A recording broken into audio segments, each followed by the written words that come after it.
Mantan manajer masuk Kisah Islam. inspiratif seorang mantan manajer yang memutuskan menjadi seorang mualaf. Tinggalkan pekerjaan dengan gaji 100 juta sebulan, mantan manajer ini kini banting tulang menjadi penjual es cincau. Pendapatan pria ini pun tak seberapa, bahkan kalah jauh dari gajinya terdahulu. Meski begitu, pria ini tidak pernah berhenti bersyukur. Ia bahkan pernah merasakan mukjizat, saat dagangannya tak laku padahal butuh uang untuk biaya sekolah sang anak. Di usia senja seperti sekarang, pria ini tak mau berpangku tangan dan pasrah atas kehidupannya.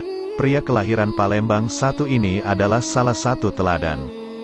Bahkan dirinya tak menyesal di usia senja tetap harus bekerja untuk menyambung hidup.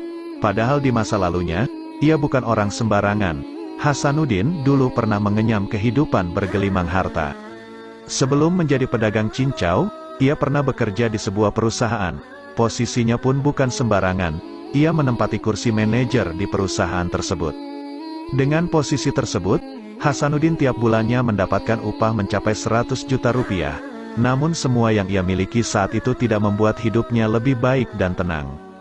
Dulu pria renta itu sempat menjabat sebagai general manager di sebuah tempat hiburan terkenal di Jakarta. Segala macam kemewahan pernah ia rasakan pada saat dirinya bekerja sebagai seorang manajer. Tinggal di Jakarta dan miliki rumah serta mobil mewah dan keluarga harmonis pun tak bisa membuat hatinya tenang.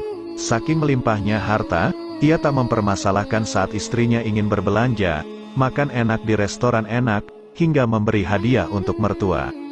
Hasanuddin yang sempat mengenyam pendidikan di Singapura dan mahir berbahasa Inggris dan Mandarin itu juga kerap diutangi sejumlah uang oleh teman-temannya. Alhasil, uangnya pun perlahan-lahan mulai menipis. Saat itu konflik pun mulai muncul antara dirinya dengan sang istri, hingga kemudian memutuskan untuk bercerai. Hasanuddin kemudian mencoba untuk membangun rumah tangganya kembali dengan menikahi seorang wanita. Sayang, pernikahannya ini juga diwarnai konflik dan kembali kandas hingga kekayaan yang dimiliki Hasanuddin habis. Tak ingin menyerah dengan kehidupannya itu, Hasanuddin pun mencoba untuk mencari istri kembali. Ia menemukan seorang wanita yang membuat hatinya kembali bergejolak. Namun wanita tersebut meminta satu syarat bila ingin meminangnya menjadi seorang istri. Hasanuddin diminta untuk jadi mualaf bila ingin menikahi wanita tersebut. Akhirnya Hasanuddin resmi menjadi seorang mualaf di usia 43 tahun. Ia kemudian merantau ke Sukabumi, Jawa Barat, dan memulai hidup baru dengan sang istri. Di sana ia kembali memulai hidupnya yang baru dan mencoba melupakan masa lalunya. Kehidupan jadi mualaf membuatnya menjadi pribadi yang selalu bersyukur. Bahkan ada satu momen di mana dirinya selalu mendapatkan pertolongan tak terduga. Pernah pada suatu ketika, ia dihadapkan kesulitan saat sang anak membeli sepatu dan diharuskan membayar uang sekolah sebanyak 300 ribu. Saat itu ia hanya pasrah dan tetap berikhtiar mencari jalan keluar dengan tetap berjualan keliling. Karena tak kunjung mendapat pembeli, cincau yang ia jual mulai rusak. Beruntung, ada seseorang yang ingin membeli es cincaunya tersebut.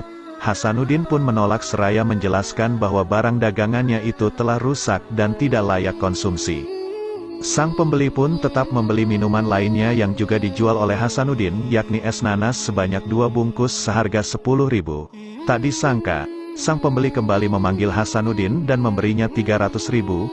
Jumlah yang selama ini dicarinya untuk sang anak. Ada sebuah kepuasan batin yang membuatnya untuk tetap bersyukur.